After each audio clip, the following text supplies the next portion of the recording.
Hello, my name is Rich Howard, owner of Architectural Builder Supply. In this video is to bring you a closer look at the Ultra hardware.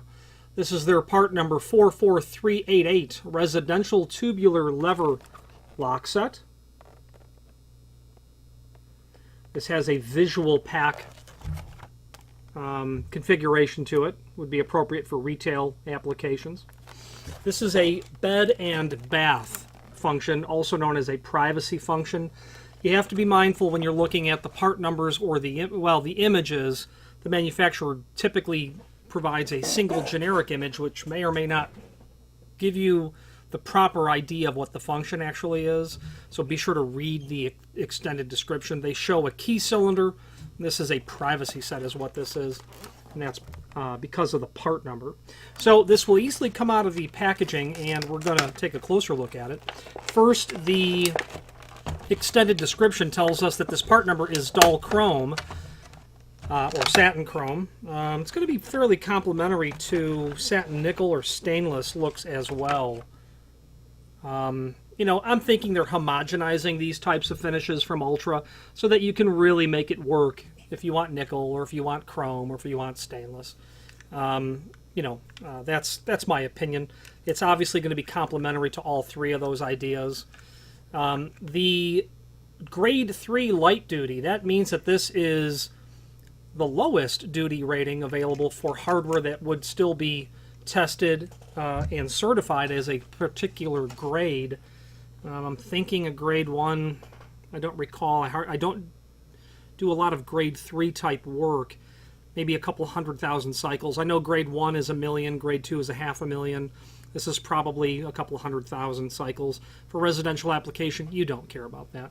The springs are not going to fail. The levers are not going to come off in standard residential sort of applications. You're not really concerned about that. It would be my opinion. It is intended for residential. It's a bed-bath function. That means that when you're unlocked, your levers are going to rotate freely until you turn the turn button. Then it's going to make rigid both sides. There is a key access inside of here, and you're going to need an emergency key to be able to get in there and turn that. An emergency key I don't believe is provided with the lock.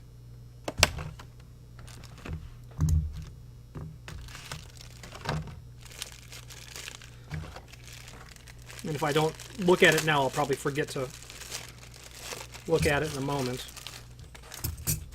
There is emergency key available or included with the lock right there. Small little slotted screwdriver basically is what it is. You do want to have that available, especially if you have an application where you might have a child or someone elderly who just can't get it to unlock for whatever reason. Can't turn the knob, hands aren't capable of turning the knob. You might need to be able to get in if the door doesn't fit very well, or a classic failure of lock sets is where the door margin between the strike jamb and the edge of the door is so tight that these latch bolts don't actually fully retract all the way in.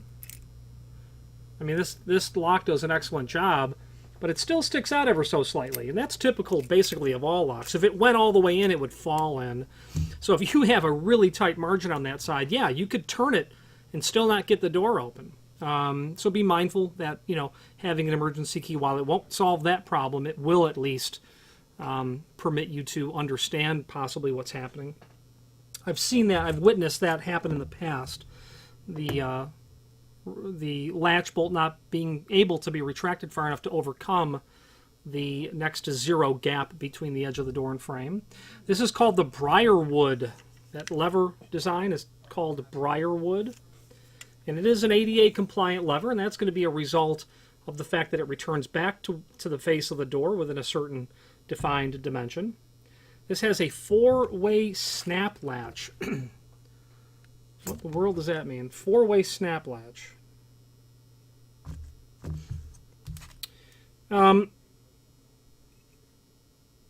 This is certainly it's going to be capable of operating as a 2 3/8 or a 2 3/4 back set. It comes from the factory set at 2 3/8. Oh, I see what they mean. So that's 2 ways. 2 3, here it is, the first way. 2 3/8 with a radiused corner faceplate. That's way number 1. 2 3/4 with a radiused faceplate, that's 2. If we swap that out and go with a square corner plate, you'll have 2 3/8 and 2 3/4. And all you would really do to get that to happen is just sneak, maybe that emergency tool, you might be able to sneak that inside of there and just carefully pry that off. The square corner plate will come on and it will all be held on to the edge of the door with the screws that are provided. There should only be 6 screws with this. 2 for the latch, 2 for the strike, and then 2 for the lock body, and that's indeed the case. You'll need 2 for the latch, 2 for either of the 2 strikes that you need, square or radius corner, and then 2 for the lock body itself. Real simple to get installed. You're going to want to get that in there and rotate that lever down so that you can get to that screw.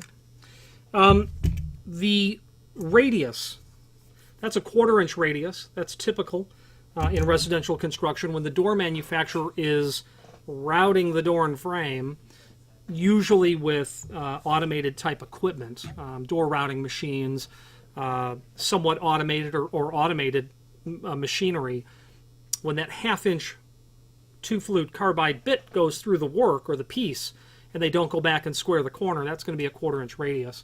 So that's why people will say, oh, I have to have a 1/4 inch radius. Okay, well, you could also square the corner. No, I don't have a chisel. Yeah, I get that. And if hardware is available as a radius corner, you'll certainly be able to get that. Not all hardware is available as a radius corner, but residential hardware generally is. Now, there are installation instructions included with the lock, and they are linked to down below. We'll get to that in a moment. This is a non-handed lock. You can install this either way you like. Okay, the levers they rotate up and down, and the latch bolt works the same way. Easy installation in a 2 1/8 inch hole, no problem. It's clamshell is what they call it, visual pack. If you think of a clam, you get the idea of what that packaging is supposed to look like. Now, the installation instructions. Let's take a look at those. The installation instructions are uploaded there, and it's a 2-page affair. You know, very typical installation instructions for such a lock. The backside is going to give you the instructions by which to adjust the latch bolt. These installation instructions would be a 1-page affair, except that they're presented in 3 languages. So, I would very much encourage you to review the installation instructions when it comes to affecting change on the back side of the latch bolt. This is a good design. It's very simple and straightforward. You're going to push this spring-loaded pin. You're going to slide it. Works nice, works confidently. There are latch bolts out there that don't. There are latch bolts that you might just think that you know how it is adjusted, and all of a sudden they don't work right. So just breeze through the installation instructions before you start pulling or turning pieces. These designs continue to evolve for some reason. Change isn't always good, is what I'm driving at. And the latch bolt design, ever to make it less costly, perhaps. Now, the installation instructions are really going to be targeted around marking the door, drilling the hole, installing the latch bolt, the physical preparation of the door and frame for the hardware. A paper template you're going to be given here. I wouldn't use that at all, not even remotely at all. And the reason I wouldn't is because they give you a template and want you to arrange it against the side or the edge of the door. Well, that's all fine and dandy. If your back set is 2 3/8 or 2 3/4 measured from where you're placing the template. And what I mean to say by that is the definition of back set is defined as the edge of the door to the center of the hole. The problem is we don't really know what the edge of the door is. We think we do, and it makes perfect sense that we do. The edge of the door is the edge of the door. The problem is there's 3 possibilities really for the edge of a door. You're not going to have a radius door. You're going to see that in wood door, in double-acting wood door applications, or you'll see it in aluminum storefront. You probably have a square edge door. You may not. You might have a beveled edge door. And just for the sake of it, we're including a radius edge. You could also have a... we could put one more here as well. Now we're just being funny. You could have a rabbeted edge door, I suppose, as well. The issue is this. That line is where the reference point is from the edge of the door. That's the center of the door in terms of thickness. Not a problem if you have a square edge door, because here to your hole is the same as here to your hole. But over here, the edge of the door to your hole, and over here are going to be two different dimensions. And obviously this is very problematic as well. The definition of backset is, the cardinal rule, there's two of them, is the edge of the door to the center of the hole. That's the edge of the center of the thickness of the door. That allows us to not be concerned about the treatment of the door in terms of a style or being square edge or radiused or bullnosed. So be mindful of that. The point is if you were to use this template on a beveled edge door, you're going to find that you're going to drill your hole and you are not going to be right on target. The other definition that we have to know is, when you're not being on target, is the definition is 1/8 in 2. It's 1/8 in 2. That means for every 2-inch indoor thickness, that bevel is 1/8 of an inch. So the difference between here and here, if we measured that, is going to be, if it's, well, it depends on the door thickness naturally, but if it's an 1 3/8 door, it's going to be 1/8 divided by 2 multiplied by 1.375. That will be the difference. It'll be, you know, just heavy on a 1/16 sort of dimension. Does it really matter? Yeah, it really does. Maybe not so much when you're dealing with a Lockset that you've got plenty of trim around in order for you to be off an 1/8 or a 1/16 of an inch. Not so when you're dealing with a door viewer, because door viewers rarely have any sort of extra margin around. Anyway, the purpose of that is to just make you aware of, when you're drilling holes, you got to check the edge of the door with a square, whatever the case is. And if you're going to deal with a beveled edge door, then just compensate for what your backset is. Marking the hole, obviously your vertical location, your backset. I would always drill my 2 1/8 hole through the door first. I would then drill my 1-inch hole through the edge. You could probably get away with a smaller hole. They're saying 1 inch for the edge of the door for this to fit into. I'm thinking that you could get away with probably a 15/16. That overall width is 1 inch. That body thickness is quite close. It might not be. I don't like to have additional oversized holes unless it's necessary. You might be able to get by with a 15/16 because the diameter of that is 0.908. Doesn't leave you really any room to move that around. The problem with a 1-inch hole is you're going to see a little bit of exposed curve there usually, because that bit doesn't go in quite straight. I like to use just an inexpensive fly bit. They're cheap, they're effective, they work well, they're quick, they're really inexpensive, and they do the job really well. Then I put my template back down and I come and route that out square corner, typically square corner, not radius corner. Mortising the strike is going to be simple and straightforward. You need to locate the center line of the strike with the center line of the latch. Be mindful that the rabbet of the door is certainly going to be the door thickness plus some information, plus some size. The inside of the door, the distance from the face of the door to the stop when it's in the 90-degree position, there's probably a small margin there. Doesn't have to be, but there might be. This is a 2 1/4 inch strike. We call these D strikes. Use your imagination and see why we do. Overall width, about 1 inch and 9/16 perhaps. The real dimension is from the center line of the hole to the edge of the lip. And these strikes like this are generally about 1 inch and 3/16, 1 1/4.